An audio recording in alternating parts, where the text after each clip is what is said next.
Hello, I'm Penny Thornton and I'm talking astrology. On this video, I'm using as I've got two centerpieces. First of all, the new moon in Capricorn, which welcomes in 2022. But also I'm going to be looking at Jupiter's arrival in Pisces, which will occur on the 29th of December. And that's a really important development, which is why I'm going to talk about it on this video. So first, the new moon itself, and once I've talked about Jupiter and looked at Jupiter in the various houses, in the various signs, then I'm going to do the same thing really with the new moon as well. So I want to crack on. There's a couple of things I want to say. This new moon is a super moon, which means it's quite close to the Earth. But the thing is, you can't see a new moon. I mean, you just can't. You will only begin to see it as it starts to wax a bit. It's not like a full moon, super moon, which can be absolutely spectacular. And depending on the atmospherics, it can be red. So we don't really see a new moon, but it's beginning to wax. And that's why we have this kind of interpretation of a new moon, that it is a new beginning. Something is growing, something is beginning. So just for the record, this new moon is at 12 degrees, just check this a minute, 12 degrees Capricorn 20, and it's going to take place at 1835 UTC. And so you can figure it out wherever you are in the world from there. But we also need to know, as I always do on these videos, what else is going on around that time? Because the new moon is never in isolation. It's always connected to either something else or the background against which this is happening. And I want to have a look at that. So I'm going to take you to our horoscope of the new moon so you can see the various things in it that I want to be talking about. So as you can see from this new moon, I've set it for Tel Aviv because I just like to set my new moons and full moons all over the world so that you know if you live there, I'm thinking about you. So the new moon is in that sort of 5 o'clock position, the sun and the moon together. And if we look at the setting of that, we can see quite clearly, well, one thing is really interesting. We've got this little cluster of planets, haven't we? Even if Uranus, the planet up there at 1 o'clock, is sort of in the group, a little bit out of the group. And it's what we could call a sort of bundle stroke bowl shaping. And that's always a rather concentrated kind of configuration. People who have a bowl or a bundle shaping, particularly a bundle shaping in their charts, are very kind of intense. They do things really fully, you know, they don't skim the surface, they go in depth. So on the one hand, if you've got babies being born at this time, you'll know they've got this quite powerful and intense flavor to their charts. But also it gives rise to a sense very much, I think, of what we're all experiencing. You know, we're all sharing the same experience. It's very concentrated. We're all dealing with the effects of the Omicron and Christmas and not Christmas, travel and no travel. It's sort of affecting all of us, and it's kind of causing us a lot of, you know, unrest. It's not a happy picture. And I think if we look at this chart, even though it's set for the 2nd of January, we can see Saturn quite closely angled to Uranus. So we can see they're quite close. And in fact, they will be at their closest on Christmas Eve, on the 24th of December.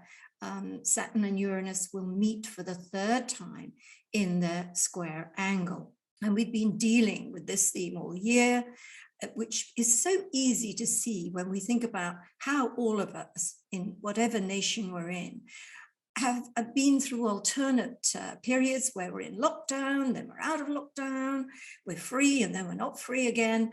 It has made for a very kind of punctuated experience and a lot of kind of frustration about life. And that's really presented to us in that Saturn-Uranus square. Now, effectively, that's the last time it's going to happen for decades. But when I think about it, well, not decades, but The Saturn-Uranus cycle is decades long, but we'll have a Saturn-Uranus square in sort of 10, 12 years, something like that. Correct me if I'm wrong, I'm just working from memory. But really and truly, the last time an aspect comes together, that really is done and dusted, but is often the most powerful of all. Third time lucky, third time's a charm.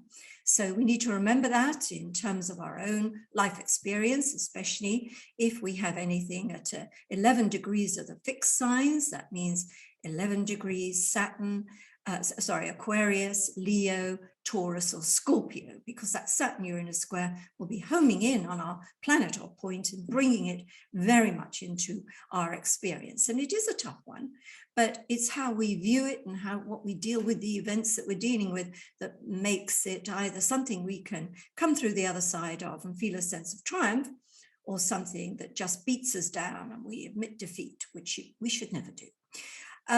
We can also see Mars coming up to square Neptune.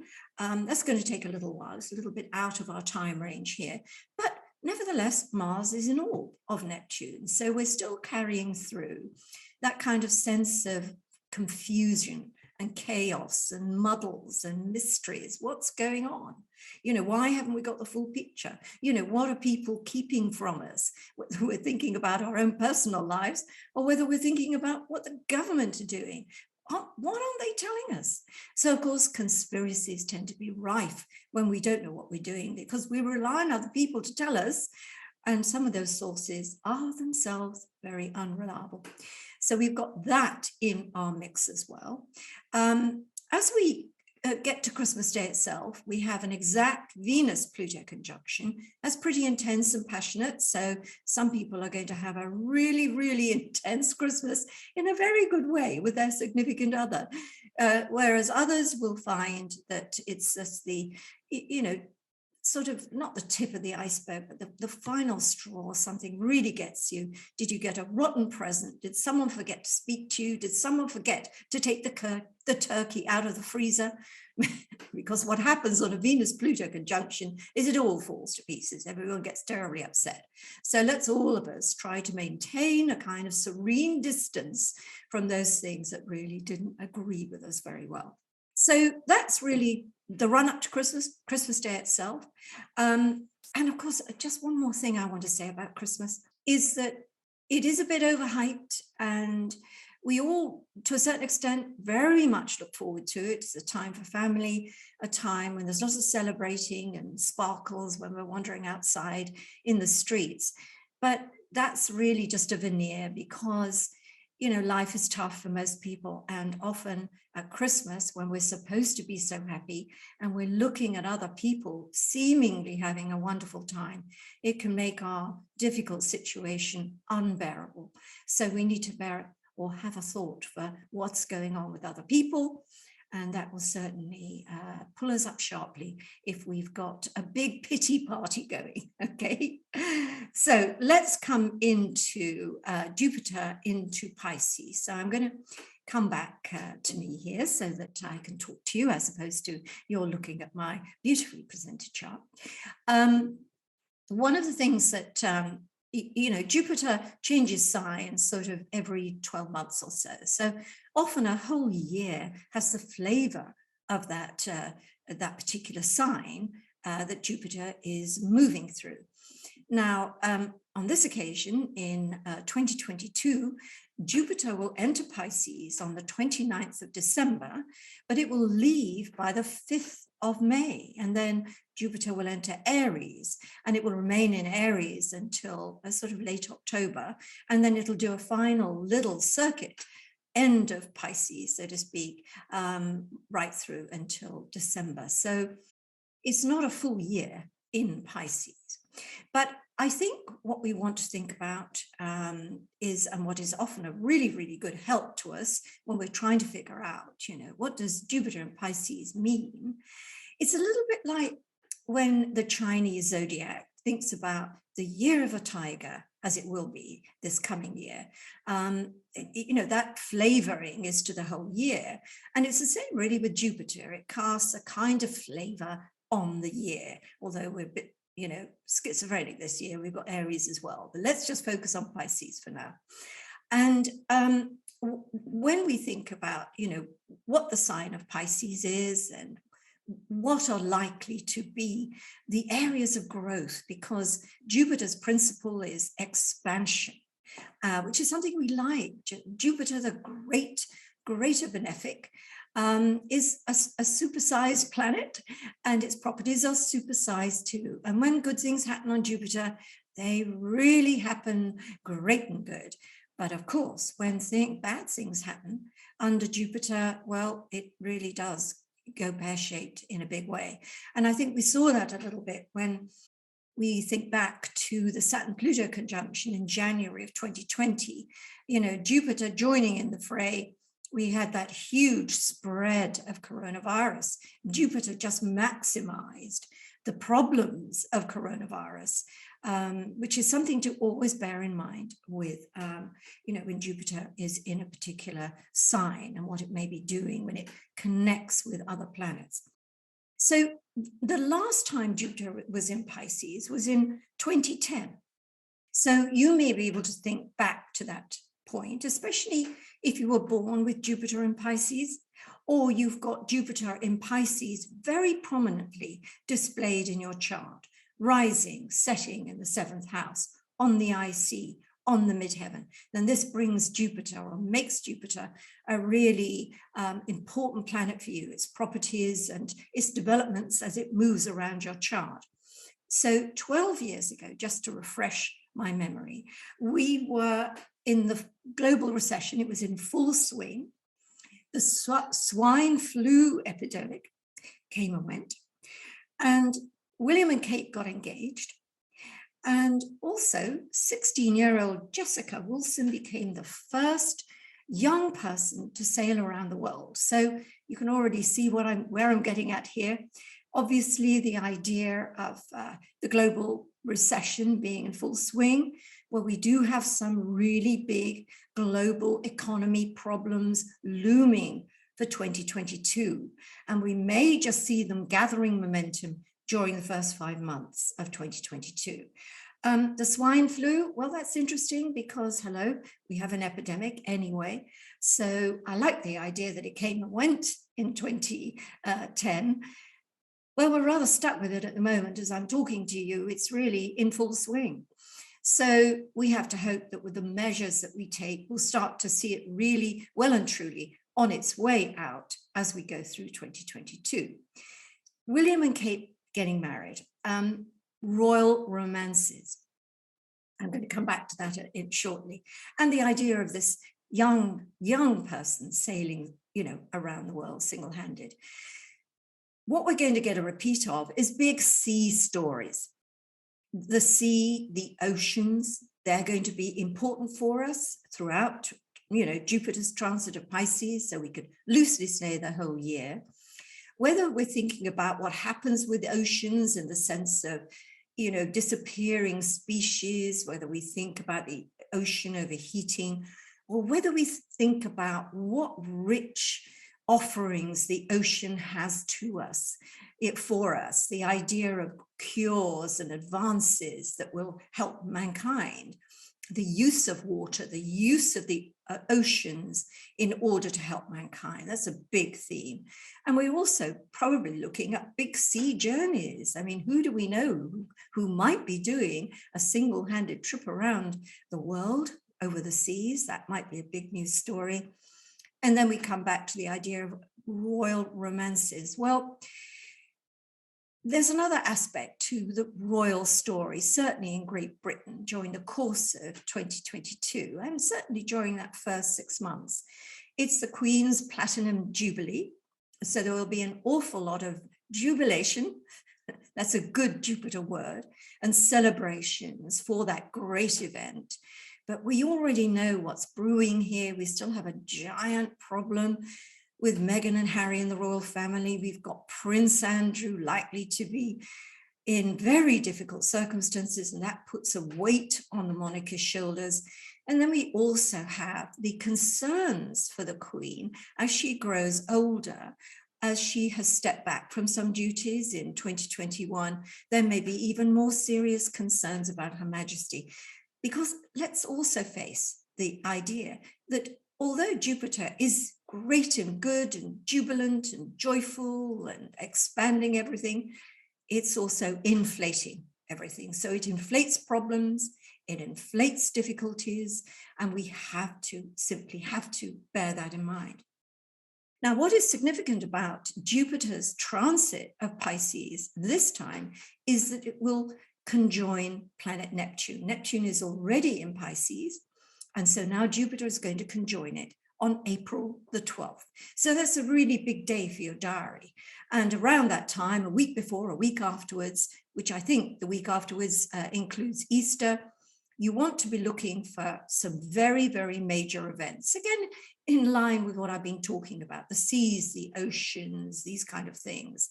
The last time we had Jupiter conjunct Neptune in Pisces was in 1856. So that's, 150 so years ago, so quite a long time.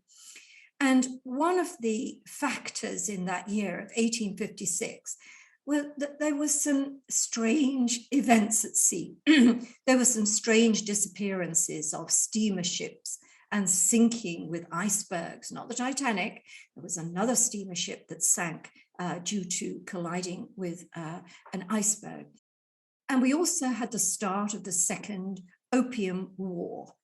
So we need to think here, Neptune has an association with drugs. So we're looking at a Jupiter-Neptune conjunction and seeing there's going to be big drug stories.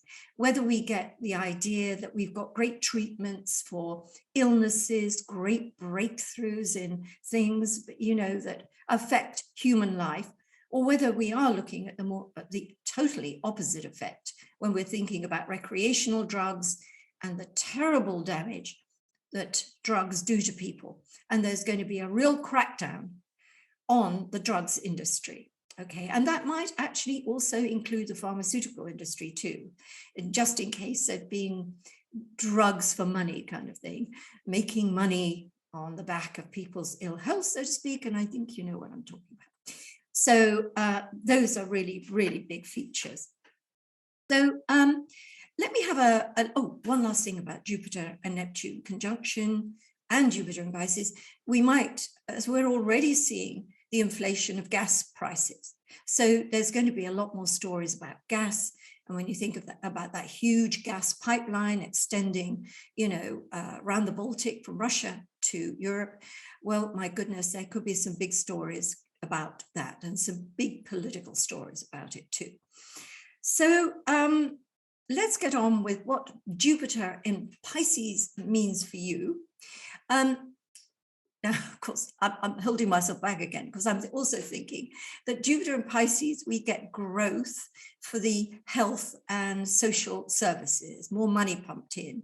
And it's also probably going to be a great year for the film industry.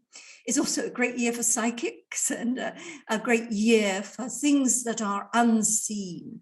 So anything that you can think of, whether we're talking about mystery, mysticism, or whether we're talking about highly magnified, molecular stuff, it's the idea of the unseen really delivering some very powerful verdicts and developments.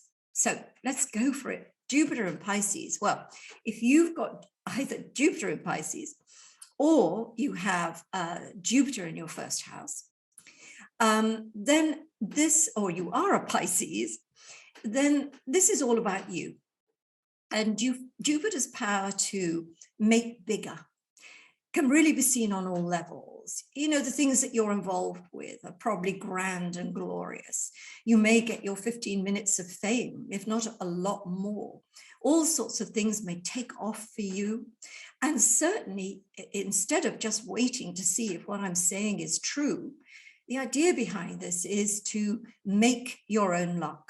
Make your moves now, whether they're personally motivated or whether they're things to do with career per se. You want to be a success. You want your business to be a success. You want to add to your family, and we get bigger when we add to our family when we get pregnant. And there is that in there as well with Jupiter, that this might lead to weight increase, just as much as it might lead to an increase of your presence, whether that's in life in general or on the world stage. And certainly I would say if you've got Jupiter in, in Pisces, or, you've got Pisces rising, Jupiter in the first house, whether you're Pisces, however we're looking at that, then this is a year of growth potentially for you, but you've got to contribute something to that. It isn't just automatic. You may get your lucky opportunities, but you've got to take them. So now we swing to the opposite sign and we think, what does Jupiter in Pisces mean for Virgo? Or if you've got Virgo rising, Jupiter in the 7th house. Well, that's what we're looking at. Jupiter moving through the area of relationships. So this could be marriage year for Virgos. It could be marriage year for you if you've got Jupiter associated with your 7th house. It rules the 7th house, right? So you've got Pisces in that 7th house. So maybe you already know that because you've been thinking about, wouldn't that be a great thing to do? We've been dating or living together for X amount of time, and let's put a ring on it. That's very much in keeping with your stars. But there's a bigger theme really to Jupiter going through your 7th house, is that good people come into your life. And that's a really nice thing because we feel the benefit of good people. And that can just be simply their presence in our lives makes us feel fabulous. But of course, people coming into our lives can be mentors for us. And there's something about Jupiter and teaching, especially things that teach us how to expand our self in quite spiritual terms. So the meeting of a mentor, the development of relationships that makes you feel rich in spiritual strength and energy. And meetings with people can help you make it up the career ladder. And of course, if you're single and listening to me right now, Jupiter in your 7th house, that could introduce you to the person you will partner up with. It's all very good news. So when we come to Gemini, for you, Pisces is in the 10th house, and that means Jupiter will be moving through the 10th house. The same if you've got Gemini rising, you'll be in the 10th house. And so this is all about your place in the world. So that can apply to your career, but it can also apply to who you think you are and who everybody thinks of you as. And we can all play all sorts of roles. We can be parents, we can be guides, we can be, spouses. We have a role, as well as we can be the CEO of a company or a nurse or a doctor or any of those things. So that 10th house is all about how people see us on the world stage and the things we want to do in our world in terms of making a statement about ourselves, doing things. So there can be real career growth for many Geminians this year, certainly career opportunities and opportunities to market yourself, whether you just want to do that in terms of social media, you want to get your ideas out there, you want to get yourself a little bit more known. But of course, if you've got a big job or a big role in something, Jupiter really helps you achieve that. And it is one of the most get ahead years of the next 12. So you can think of that as, in as much as what I said at the very beginning of here, not only just being lucky that things happen, but also recognizing your opportunities and having the courage to really make those big moves, even if you think, oh, maybe the time's not right, I needed this and that duck in a row. Not if you've got Jupiter in the 10th house. Trust it, go for it. So if we look at Sagittarius, then we have Jupiter in the 4th house, and that is a wonderful place for Jupiter. And if you're born in your natal chart, you've got Jupiter in the 4th house, so it means you've got a good start in life. And even if you've got a not so very good start in life, what you took from your start in life enriched you and is helping you make it through your life successfully. So Jupiter in the fourth house is all about the roots of life. So they're going to expand. Are you going to get a bigger and better house? Maybe. Are you going to move to a different country, a foreign country, or an area which is foreign to you? Possibly. Are you going to add to your family by birth or marriage? Maybe. All these possibilities are there for you with Jupiter in the fourth. But what I really like to look at with this position is the idea that Jupiter feeds the roots of life. It protects and provides. And whatever happens to you during the course of 2022, Jupiter will protect and provide for you in some way. So have the confidence and faith to believe, even in difficult situations, you're going to come through that. So let's move to my next group, and we'll start with Cancer.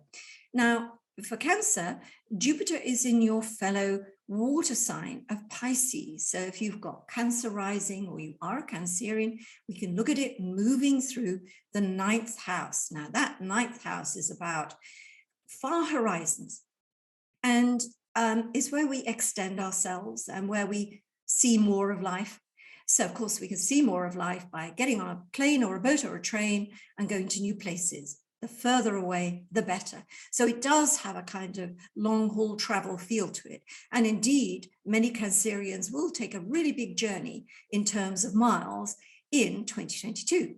But of course, we make journeys in experience, we make journeys in knowledge. And that's a very, very big part of 2022 for Cancerians, or if you've got Cancer rising.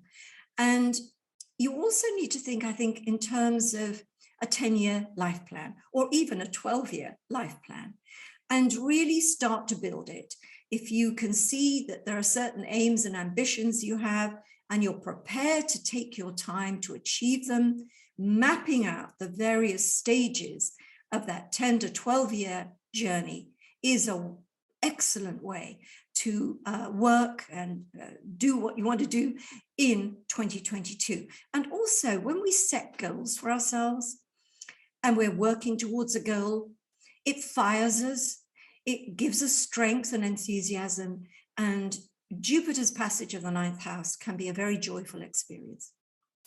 So if we come to Capricorn, then Jupiter for you is moving through the third house. So we're on kind of community territory here. We're in the neighborhood. And it may mean that you take a much, or play a much bigger part in your neighborhood business.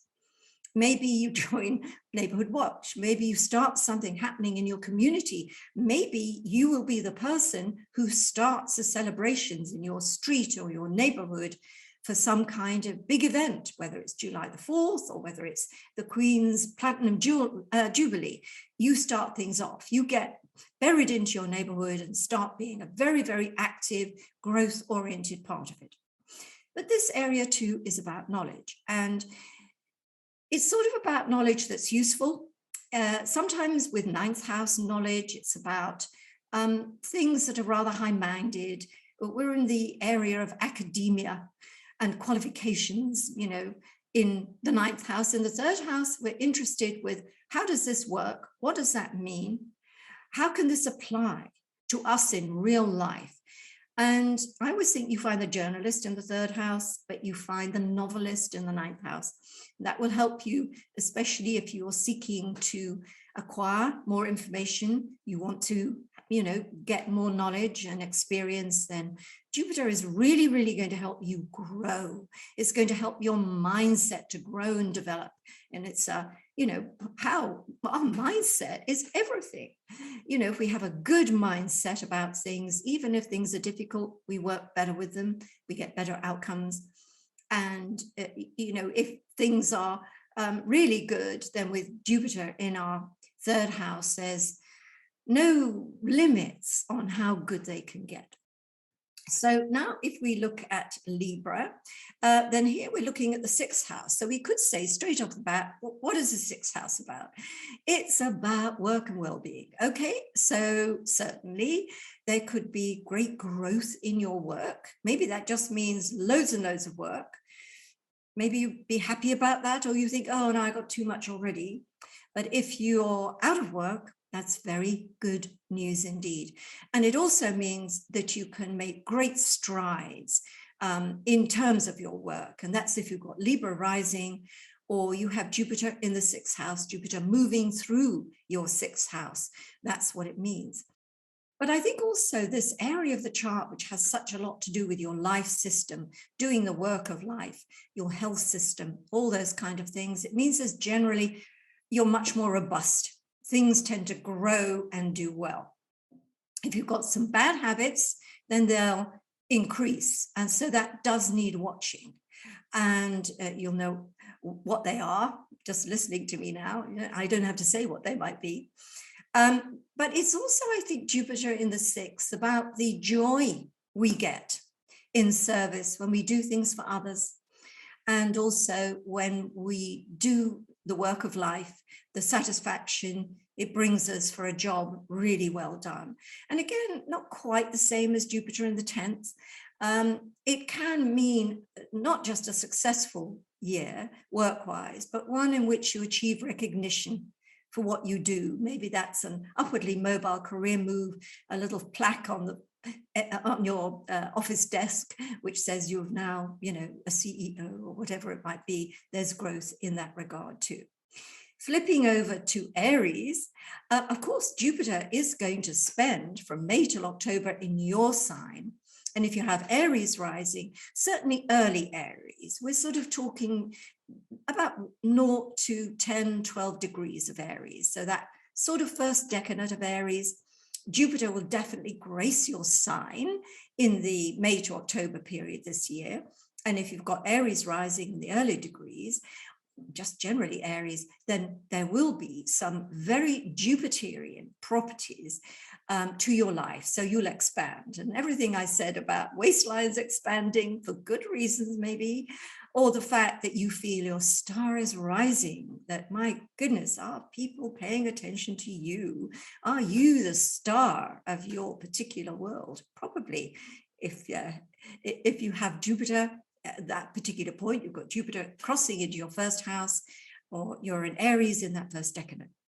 But that doesn't mean Jupiter is hibernating because it's in the 12th house. No, indeed, it's not. Jupiter's in preparation mode. So between January and May the 10th, you need to think of yourself in preparation. You're sowing seeds. You're putting the seeds of future goodness into your life, whether we're talking about work, whether we're talking about relationships, whether we're talking about your health even. Maybe you don't get results in that first 5 months, but you will get them when Jupiter fully engages in Aries. So be patient, Aries, in those first 5 months. It may seem as though you're not getting anywhere. It may seem as though your efforts are falling on stony ground, but just keep on keeping on. Have faith, have persistence, and your star will rise too. So final group, Scorpio. For Scorpio, your Jupiter is working its way through your fellow water sign of Pisces, and it's flowing through, moving through the 5th house of creativity. This is the area of the self. This is your inner child. It is your inner entrepreneur. It is your inner star. So the idea of the creative act, whether we're talking about, the creation of a business, the creation of a professional endeavor, artistic creations, whatever we're talking about, then that kind of activity is going to produce great results and you're going to feel great about it. Now, the idea that this is the beating heart of the horoscopic circle, the 5th house, and for Scorpio, the sign of Pisces, Jupiter in Pisces, we're also thinking about here things to do with the heart. Are you doing a lot of heart healthy things in 2022? You should, and you're probably going to see the benefits. But of course, the heart is also the metaphysical heart. So we have heart. We feel heart connections with people. And so that we may fall in love, find a beautiful love affair comes to us. Or we go into production in a very literal way, and we start with pregnancy and childbirth. But we can also add to our status there by becoming a grandparent or an aunt or an uncle or a godparent. So that might be in store for those of you who are Scorpio or have Scorpio rising. So let's look at Taurus now. For Taurus, we're in the 11th house, Jupiter moving through that 11th house. So we take all those things that are rather individually creative, if you like, and we take them out onto a bigger platform. We now collaborate. We get involved with groups. So this is a time when you may be stirred to do philanthropic things, to join groups that are geared to helping the human race, doing things, forming companies or startups or getting entrepreneurial with the idea of things that are intended to help mankind improve their lives. This is what Jupiter is doing. It's taking you on a mission to help your fellow man, whether you do it in the business sense, whether you do it in the sense of joining organizations and charities that do just that. Or it's also an area of higher consciousness too. So the efforts in which you join groups that are geared towards expanding consciousness and really developing or adding to the quality of human life by the incorporation of spiritual growth. So that's another important theme for you, Taurus. And, sometimes Taurus, you're an earth sign, you're intensely rational and practical. And the idea of suddenly going off and thinking, you know what, I've neglected my spirit and my fellow man. This is where I'm going. That is a good thing.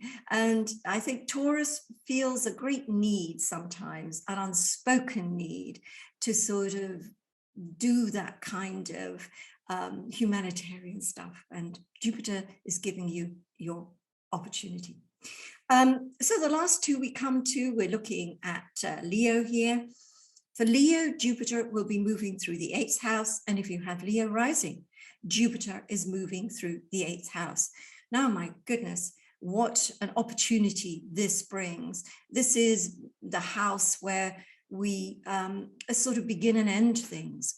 So there's a lot of powerful kind of developments here that urge us to give up certain things we don't need in favor of things that are going to do us more good. This is an area of receivership.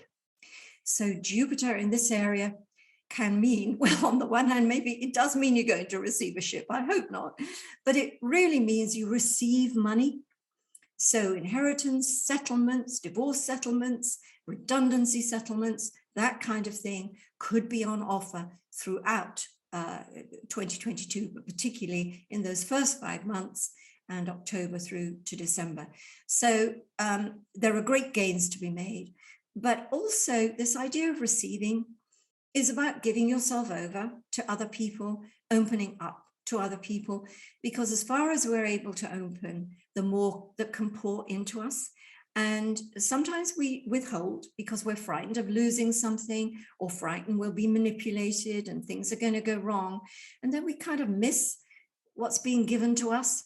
And I think here, Scorpio, you really do have to open your whole self up to receive the bounty and abundance of Jupiter, whether it's coming to you from an inheritance or from a company, or whether it's coming from you from another person in the area of intimate relationships. So here we come with Aquarius, and for you, or with Aquarius rising, Jupiter, of course, is in the 2nd house. So this is all about how you build your, well, how you survive in the world, really. So, but it's at your own, it's in your own hands. So it's what you earn, it's your income. It's what you do to make investments in your life. It's what you do to put a roof over your head, which is why the 2nd house can also have a lot to do with property sales, property purchases. So you, and also Sagittarius, who've got Jupiter in the 4th house, and you've got Aquarius, Jupiter in the 2nd house. These are both signs and both areas in which you can do well from property sales and purchases. But it's also about income growth. So whether you've got a company or whether you're a single person earning, your income can grow thanks to Jupiter. What you've got to avoid with Jupiter here is excess and extravagance. I mean, sometimes it's tempting, especially when maybe you've got a lucky win, which can happen with Jupiter in the second. You can win some money. The thing is that you don't want to squander that money. What you want to do is squirrel it away or funnel it into something that is life-lasting or something that will come in the future. Because as we go through 2022, we're going to see how difficult it is to really make a living and to have things that the way they used to be. So when you are fortunate enough to make a lot of money, save it, invest it. That's the idea with this. And I think often with Jupiter in the second, we get a tremendous sense of, wellness, self-worth and happiness with oneself. Confidence grows, you feel great about stuff. And of course, that's a real help to you, Aquarius, because you've still got Saturn in your sign.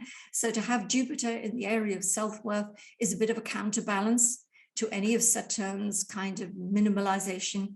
Then Jupiter helps. So I have run through all the signs, and my goodness, that doesn't leave me an awful lot of time to take you through all the new moon implications, but I will kind of zip through it as quickly as I can. I mean, it's interesting. This is the first new moon of 2022, first new moon, sorry, of 2022. And we think of new beginnings always at a new year. And now we've got a new moon within sort of 48 hours of that start. And it sort of imprints on our psyches the idea, it is a new year. We do have to put the miseries of 2021 behind us. We don't put the lessons of 2021 behind us. We use those, but we forget the miseries and we plow ourselves wholeheartedly into the new things that we're going to be investing our energies in. And of course, Capricorn is a sign of construction. It's an earth sign. And so, we do like to build things. And wherever Capricorn is in your chart, that's where you build things. So if we're looking at Capricorn, of course, we've got this new moon in your own sign. It's very personal. You're making a personal new start. And that might mean all sorts of things, from just saying to yourself, it's a new year. I'm going to do some new things this year. I'm going to challenge myself to do new things and sort of reveal a new side of myself. New beginnings can, happen in all sorts of ways, but the affirmations you make at this time, you really want to make them with purpose. Write them down, because if you keep your eye on those affirmations you make, you stand a really good chance of them holding out throughout 2022 and fulfilling your goals. If we look at Cancer, the new moon is in the 7th house, and this says new beginnings for relationships. And it's always good to think, as the new year comes in, let's make a new start, whether we're talking about our significant other or whether we're talking about other relationships. Relationships go through seasons. They all can go through dark seasons and light seasons. So at this time, it's quite good, Cancer, to say, I'm going to bury the hatchet. That's it. Let's start again. Let's breathe new air into a relationship. And of course, it can mean a new development for your love life and your relationship life, a new person to meet, or a new stage in that relationship. And that's a good thing. Now, for Aries, we're looking at a new moon in the 10th house. Same if you have Aries rising. So here we think about your place in the world. Remember, I talked about that with Jupiter as well. And Aries is a very ambitious sign. You really like to achieve things. You often like to achieve things at speed, which is your downfall, because sometimes you don't put in the building blocks of what you need. And I've talked about this in my year ahead, which will be out just around Christmas, New Year. And I have talked about this, about the importance of putting in the building blocks so that you can achieve the height of your ambitions. This new moon may offer you a new position. Now, a new place in the world, that can translate as a new place to live, of course, but more it's to do with your job and your role in life. So there's something new coming in. And it is very good to take a look at the things that you think you do out in the world or in regard to your career and think, some of this has got incredibly stale. I need to throw those crispy edges to the bread. They simply got to go. And let's start with something new. The opposite sign, we come to Libra, then that new moon is starting at the very base of your chart. Kickstarts the whole zodiac circle in a way. So the roots of life, the foundations of the future are where that new moon is. Another wonderful demonstration of the steps you take at this new moon. If you make those firm affirmations, they'll grow into realities as you go through the year. But this is particularly aimed at family. So all families have problems, don't they? There isn't such a thing as a perfect family, which is perfect all the time. We have upsets with people, relatives we don't get on with. And that new moon is about, let's make a new beginning here. Let's forget about all the upsets we've had and let's family pull together. Right? That's what that new moon is about. And it may also be about a new start on the home front. So maybe a new arrival coming in by marriage or birth. And also, I think by, when we do things to our home, even if it's a single room studio apartment, we put a different coat of paint on, we move the furniture around, we get a new table or whatever it is, it becomes a focus for a new part of our place. And that's a very good thing. If we can't move totally or get that new moon to symbolize a house move, a flat move, whatever it is, we can do things within our home environment that mean we're getting a fresh space, a fresh look at our world. And let's face it, we spend a lot of time in our homes. Okay, so let's come to the next group. And I have a look at this new moon. For Scorpio rising, you've got this new moon in your third house. So it is so important to communicate. And so reaching out for new contacts, new ways at getting your message across, maybe even just new systems, new social media systems. But also, we do like to feel that our opinions count. And maybe we need to express those opinions, whether you do it in a blog, whether you start a podcast, or whether you just get the neighbors around and say, hello, I've got some great ideas for our neighborhood. And because that third house is the area of the neighborhood. But some of you will be starting a new course. And it is a very good period, really, to think about keeping a diary or a journal. And maybe that new moon is a real opportune time to either purchase a year's journal, a diary, something that you keep a tally on the important events of the year, the important conversations, even fill it with photographs. It becomes a journal of your year. And I think that's a really nice thing to do if you're a Scorpio and this new moon is in your third house or Scorpio rising. If we come to Taurus, that ninth house is lit up. Well, of course, the new moon won't light anything up, but in principle, it's saying a new start in my ninth house. Now, if it weren't for COVID and all the travel restrictions that are somewhere in the world, you probably would be taking a trip and quite far away. You might be, going out to a different country or connecting to people from a different country. But that new moon can indicate the possibility of a purchase of a home in a distant place, or, the idea of living in a distant place. Whether that's temporary, it probably is rather than permanent, but that's in there for you. And if you're sitting there listening to me and thinking, you know what, that was just what I was thinking, then use that new moon energy, so to speak, to get you to bring it into reality. Coming to Aquarius, well, of course, that new moon is in your preceding sign, Capricorn, so it's in your 12th house. So it's a time of quiet beginnings. And although, I can't say every Aquarian should have a very chilled new year, spending a lot of time just close to home or in meditation, doing those things that are more reclusive, because that is ideal.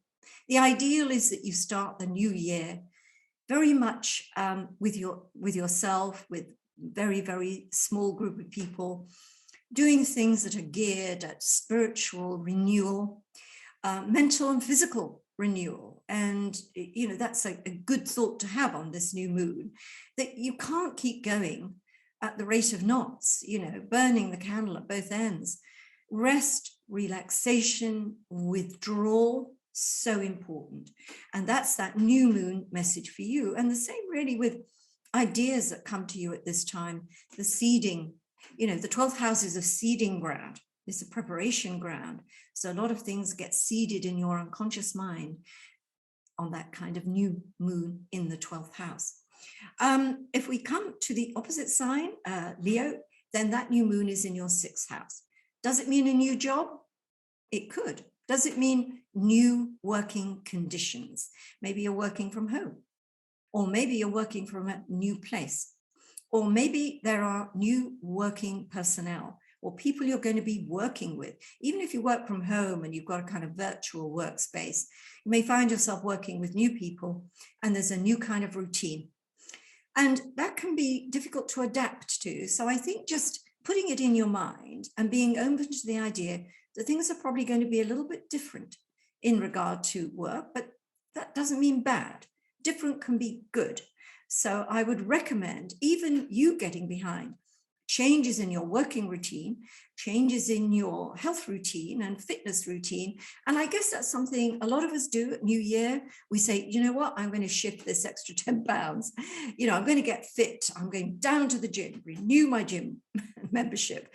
Well, that's great, but it doesn't always last. So again, rather like, as I've mentioned to one or two other signs, this idea of writing it down, making an affirmation in writing to yourself, note to self, I'm going to make this work this time. I'm going to carry it through. And you know, Leo, once you set your mind to something, you can usually do it. So final group, Pisces, then this new moon for you is in the 11th house. So it is a time when you want to sort of renew your connections with organizations and groups that share your philosophy, share the things you're interested in. And it might be time to join a new organization or a new group.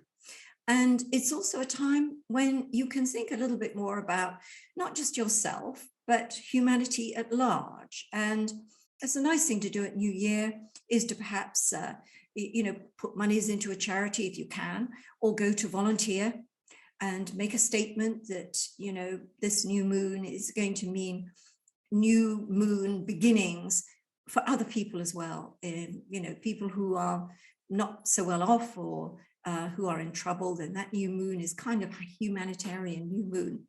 But it's also a great time to think about a new enterprise, and maybe if you've got one on the bubble, launching it in this first 2 weeks of January as the moon comes to full is a good idea, or at least starting the project off, your enterprise off, by talking to people and making some maneuvers to get it going. That's a very good thing to do. If we look now at Virgo, we've got this new moon in the 5th house. So did I just lose something? Did I just lose my way? I hope not. You're going to tell me if I did. This is a lot to get through. So here I'm going to be talking about Virgo. The new moon will be in the 5th house for you. And when we look at the 5th house, we think about things to do with creativity. So the new moon is time to start a new creative enterprise. With Pisces in the 11th house, I talked about the idea of collaborations, which is more lots of people. In the 5th house, that new moon is all about you personally. So you personally get creative, which is why it's a good new moon. If you're in an artsy kind of job, you write, you paint, you act, you direct, you know, all that kind of thing. That new moon is a wonderful new moon for great ideas and the beginning of new projects. But again, it has a lot to do with children as well, whether this is about pregnancy, whether it is about a new little person coming into the world, whether it is also about, you know, when we think about that fifth house being something to do with your inner self, your inner child, the release of your inner child, that's really important. So things to do with play, things to do with the joy that we knew so well when we were children, moments of pure joy. This new moon is offering you that opportunity to find that joy. And often when we do that, we connect with our creativity. And that's why this has a lot to say for your creativity generally, Virgo. So now, last but not least, two more signs, Sagittarius. This new moon is taking place in your next door neighbor sign of Capricorn. So it's in the second house. New source of income, but it can be a new way to earn money so that you add another string to your Sagittarian bow. You say to yourself, well, you know, nothing much is going to change with my financial situation or with my job. So maybe I need to think outside the box. This new moon is trine Uranus. So it does favor new ways. Hey, I haven't done this before. I'm going to try it. And your attitude to money is so important. You know, when we get fearful about money, and we can all get fearful about money, can I pay the bills? There isn't enough money coming in. The outgoings are too great. I'm not going to survive. You know, you need to calm the mind down and say, hey, I can survive. And the less stress I'm under, the more creative I am going to be with my finances. And I think a new moon offers a new way to think about finances, which will be successful. New sources, as I've said, of income, new ways to make investments, and all those kind of things are useful to you, but they do more than just make a temporary use for you.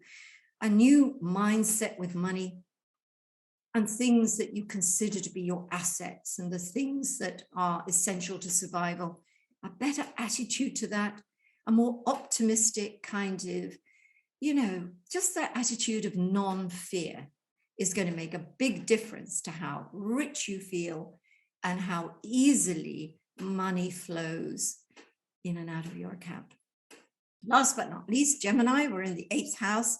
So a new moon is a very, very good time to start new financial arrangements with companies, credit card companies, banks, partners, businesses. And, you know, when we think about January, all the bills come rolling in towards the middle end of the month, and that can often mean crisis time. You know, we didn't expect this so soon. We got our figures wrong. So this new moon, if you do nothing else, you want to look at your accounts, check everything to see in what kind of position you're in. And if it doesn't look that good, then you want to start talking to the money people. Do it as early as you can and get a plan there. Now, of course, a new moon in this 8th house can present to you a new way of borrowing money, a new source of investment. All of that can be wonderful. And those sort of things you probably don't need my guidance on because they're good and you know they're there. You probably do need my guidance if you've got financial problems. And so this new moon is saying, talk to the money people and talk to them as early as you can in the new moon.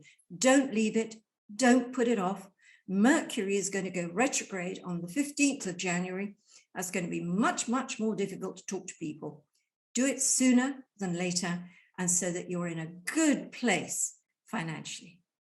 And I think that just about wraps it up. My goodness, 2 runs around the zodiac with Jupiter and the new moon. No wonder I lost myself, and I lost myself just around Pisces, which is appropriate in some ways, that beautiful Neptune rule sign.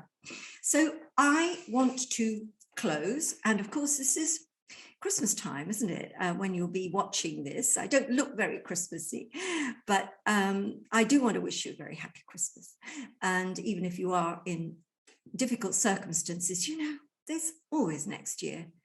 And there's a lot of next year to go in order to right the wrong. So, you know, even if you can't be over the top happy, you can have fortitude and confidence and faith. But how I want to end my video this time is a quote really by Martin Luther King Jr. And it's this, it's if I cannot succeed and to be great at things, I can do such things in a great way. In other words, you can't always become great because of what you do. You can do small things in a great way. And to me, that's a wonderful philosophy because, yes, sometimes some of us have an opportunity to do something great, and that's wonderful. We rise to the occasion and we do it, and it's a wonderful fillip. But most of us don't. But we can do small things in a great way. And, by doing that, that grows until you're doing many things in a great way. And those small, great ways lead to greatness. And that's certainly a very positive thought with which to end my video. Take care out there.